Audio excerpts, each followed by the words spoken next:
Hello दोस्तों, आज की इस वीडियो में हम बात करेंगे लक्षद्वीप टूर के बारे में। इस वीडियो में हम आपको बताएंगे कि आप लक्षद्वीप कैसे जाएं, लक्षद्वीप में ठहरने और खाने पीने की क्या व्यवस्था रहेगी, लक्षद्वीप पे आप डे बाय डे कैसे और कहां पर घूमने के लिए जा सकते हैं, लक्षद्वीप में घूमने आने का बेस्ट टाइम कौन सा रहेगा, एंड मोस्ट इम्पोर्टेंट क्वेश्चन की लक्षद्वीप ट्रिप को कंप्लीट करने में आपका कितना खर्चा आएगा। दोस्तों, इस वीडियो में हम आपको लक्षद्वीप ट्रिप से जुड़ी सभी जानकारियां डिटेल्स में देने की कोशिश करेंगे, जिसके लिए आपको लक्षद्वीप ट्रिप प्लान करने के लिए दूसरी कोई वीडियो देखने की जरूरत ही नहीं पड़ेगी। लेकिन दोस्तों, आपको इसके लिए दो काम करने होंगे। पहला, आपको वीडियो को एंड तक बिना स्किप किए देखना होगा। दूसरा, अगर आपको वीडियो पसंद आए तो वीडियो को लाइक जरूर करिएगा। चलिए दोस्तों, देर न करते हुए शुरू करते हैं।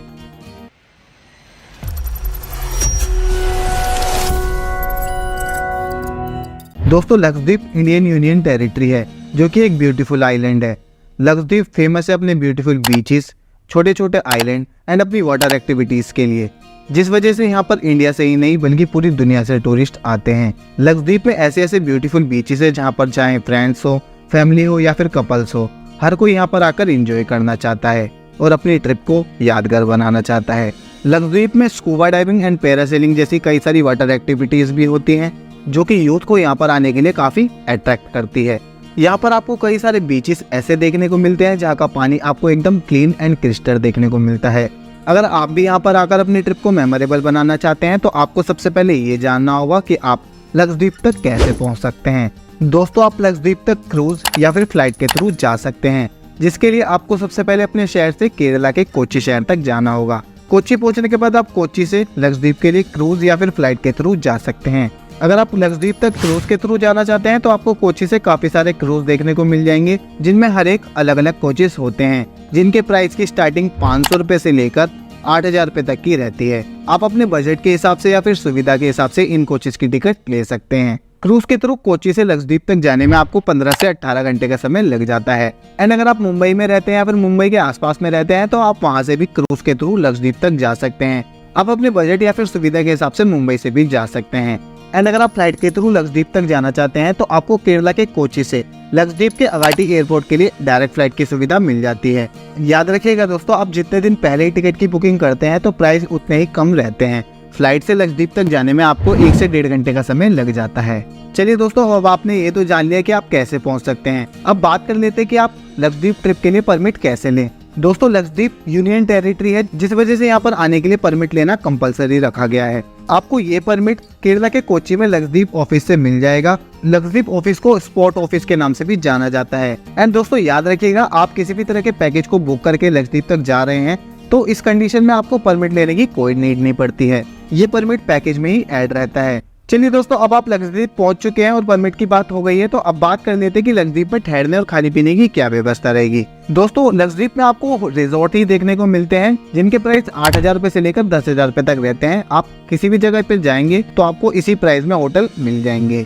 एंड खाने पीने की व्यवस्था के लिए आपको यहाँ पर वेज एंड नॉन वेज दोनों तरह का खाना मिल जाता है, और सी फूड तो यहाँ पर काफी फेमस है ही। आप यहाँ पर सी फूड को भी इंजॉय कर सकते हैं, या फिर आप वेज खा सकते हैं या फिर नॉन वेज भी खा सकते हैं, जिसका आपका पर डे के हिसाब से 1,000 रुपए तक का खर्चा बैठता है खाने पीने का। दोस्तों, यहाँ पर आपको ठहरना और खाना पीना थोड़ा महंगा ही पड़ता है अदर टूरिस्ट प्लेसेस के हिसाब से। अब आप ठहरने और खाने पीने की व्यवस्था के बारे में जान चुके हैं, तो अब बात कर देते हैं कि यहाँ पर कहाँ पर आप घूमने के लिए जा सकते हैं और कैसे घूमने के लिए जा सकते हैं। दोस्तों, सबसे पहले आप ये जान लीजिए कि लक्षद्वीप घूमने के लिए आपको कम से कम 4 नाइट 5 डे की ट्रिप प्लान करनी होगी। अब आप सबसे पहले डे 1 में मिनिकॉय आइलैंड के लिए जा सकते हैं। बहुत कम क्रूज है जो कि आपको अदर आइलैंड पर ड्रॉप करेंगे। अगर आप क्रूज के थ्रू लक्षद्वीप तक जा रहे हैं तो आपको मिनिकॉय आइलैंड पर ही ड्रॉप करेगा क्रूज। अगर आप फ्लाइट के थ्रू जा रहे हैं तो आपको अगाटी एयरपोर्ट से स्टार्टिंग होगी। एंड अगर आप क्रूज के थ्रू आते हैं तो आप मिनिकॉय आइलैंड पर घूमने के लिए जा सकते हैं।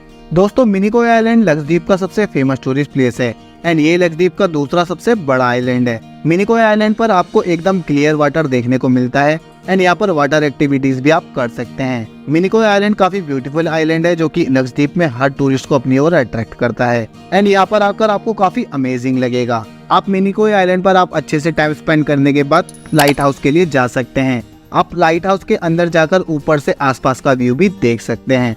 अरब सागर का व्यू देखने लायक होता है, एंड समुद्र का पानी एक तरफ ब्लू दिखाई देता है एंड एक तरफ स्काई ब्लू, जो कि काफी ब्यूटीफुल लगता है। इस व्यू को आप अपने कैमरे पे भी कैप्चर जरूर करिएगा। एंड यहाँ पर एंजॉय करने के बाद आपका डे 1 यहीं समाप्त हो जाएगा।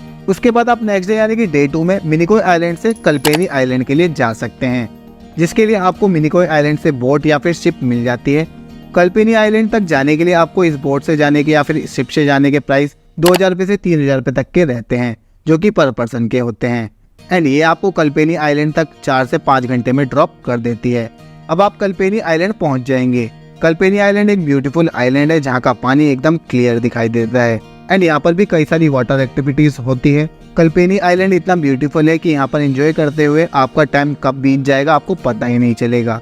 कल्पेनी आइलैंड पर आप बीच के किनारे बैठकर नारियल पानी का आनंद भी जरूर करिएगा एंड यहाँ पर आप वाटर एक्टिविटीज को भी कर सकते हैं। यहाँ पर घूमते हुए ही आपका डे 2 समाप्त हो जाएगा। यहाँ पर आपको काफी अच्छा टाइम स्पेंड करने को मिलता है एंड यहाँ पर आप स्टे करने के बाद नेक्स्ट डे यानी कि डे 3 में आप कल्पेनी आइलैंड से कदमत आइलैंड के लिए जा सकते हैं, जो कि आप कल्पेनी आइलैंड से कदमत आइलैंड के लिए शिप या फिर बोट के थ्रू जा सकते हैं, जिससे जाने के प्राइस पर पर्सन के 3000 रुपये से 3500 रुपये तक के आते हैं। दोस्तों कदमत आइलैंड काफी ब्यूटीफुल है एंड ये काफी बड़ा आइलैंड है जहाँ का पानी आपको एकदम क्लीन दिखाई देता है। लक्षद्वीप ट्रिप के दौरान जितने भी प्लेसेस हैं उन सब में सबसे ज्यादा क्लीन पानी आपको यहाँ पर दिखाई देता है एंड आप यहाँ पर स्कूबा डाइविंग जैसी कई सारी वाटर एक्टिविटीज भी कर सकते हैं एंड स्कूबा डाइविंग सबसे ज्यादा टूरिस्ट यहीं पर आकर करते हैं बिकॉज पानी अंदर काफी क्लियर दिखाई देता है, जिसकी वजह से अंदर के नज़ारे काफी खूबसूरत लगते हैं। स्कूबा डाइविंग इसलिए आप यहाँ पर भी आकर कर सकते हैं। स्कूबा डाइविंग करने के चार्जेस 2000 रुपये तक के रहते हैं, जो कि पर पर्सन के होते हैं। एंड कदमत आइलैंड में स्कूबा डाइविंग करने के बाद शायद ही आप इस एक्सपीरियंस को अपनी लाइफ में भुला पाओगे एंड यहाँ पर एंजॉय करने के बाद आप कोच्चि के लिए वापस जा सकते हैं। यहीं पर आकर आपका 5 दिन का ट्रिप समाप्त हो जाता है। 2 दिन आपके क्रूज से आने और जाने में लग जाते हैं और 3 दिन आप ट्रिप प्लान करके घूम सकते हैं। एंड दोस्तों अगर आपके पास और भी समय है और आप थोड़ा लंबा ट्रिप प्लान करना चाहते हैं तो आप डे 4 में कदमत आइलैंड से कवरत्ती आइलैंड पर घूमने के लिए जा सकते हैं। कवरत्ती आइलैंड भी काफी ब्यूटीफुल आइलैंड है। ये लक्षद्वीप की राजधानी है, जो कि अपने ब्यूटीफुल नज़ारों एंड ब्यूटीफुल बीचेस एंड सफेद मखमली रेत की वजह से काफी फेमस टूरिस्ट अट्रैक्शन माना जाता है एंड यहाँ पर भी आप काफी अच्छा टाइम स्पेंड कर सकते हैं। अगर आप कपल हैं तो आपको यहाँ पर जरूर आना चाहिए। यहाँ के नज़ारे देखने लायक होते हैं एंड यहाँ पर एंजॉय करने के बाद आपका डे 4 यहीं समाप्त हो जाएगा एंड उसके बाद आप नेक्स्ट डे यानी कि डे 5 में बांगरम आइलैंड के लिए जा सकते हैं, जो कि लक्षद्वीप की सबसे beautiful sunrise view and sunset view को देखने के लिए एक बेहतरीन आइलैंड है एंड ये भी काफी फेमस टूरिस्ट अट्रैक्शन है। आपका पूरा दिन यहाँ पर कब खत्म हो जाएगा आपको पता भी नहीं लगेगा। अगर आप 4 नाइट 5 डे की ट्रिप प्लान करके आ रहे हैं तो आप 3 दिन में उन प्लेसेस को घूम सकते हैं जो कि आपको मैंने पहले बताए हैं। अगर आपके पास और भी समय है तो आप अपनी ट्रिप में बांगरम को ऐड कर सकते हैं और कवरत्ती आइलैंड को अपनी ट्रिप में शामिल कर सकते हैं। चलिए दोस्तों आपको मैंने डे बाय डे ये तो बता दिया कि आप कहाँ पर घूमने के लिए जा सकते हैं और कैसे कैसे घूमने के लिए जा सकते हैं, कितने दिन की आप ट्रिप प्लान कर सकते हैं। चलिए अब बात करते हैं कि यहाँ पर आने का बेस्ट टाइम कौन सा रहेगा। दोस्तों आप यहाँ पर अक्टूबर से लेकर अप्रैल के बीच में कभी भी आ सकते हैं। ये काफी अच्छा समय होता है यहाँ पर आने का। बाकी अगर आप पूरे साल में कभी भी यहाँ पर आना चाहते हैं तो आप यहाँ पर आ सकते हैं। चलिए दोस्तों अब बात करते हैं कि इस पूरी ट्रिप को कंप्लीट करने में आपका कितना खर्चा आएगा। दोस्तों अगर आप खुद से लक्षद्वीप ट्रिप प्लान करते हैं जो कि 4 नाइट 5 डे की रहती है तो आपका लगभग 35,000 रुपए तक का खर्चा आता है, जिसमें आपका मैंने किसी भी तरह के वाटर एक्टिविटीज के चार्जेस इंक्लूड नहीं किए हैं। दोस्तों मेरे हिसाब से आप लक्षद्वीप घूमने के लिए आप किसी भी पैकेज को बुक करके आ सकते हैं, जिससे कि आपको इतनी लंबी ट्रिप को घूमने में काफी आसानी हो सके। दोस्तों आज की वीडियो में बस इतना ही। आई होप आपको मेरी इस वीडियो से लक्षद्वीप ट्रिप की पूरी जानकारी डिटेल में मिली होगी।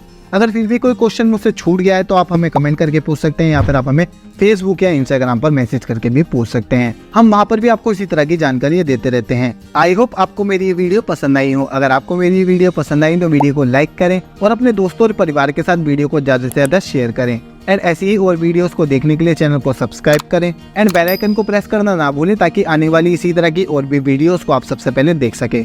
Thank you so much. जय हिंद।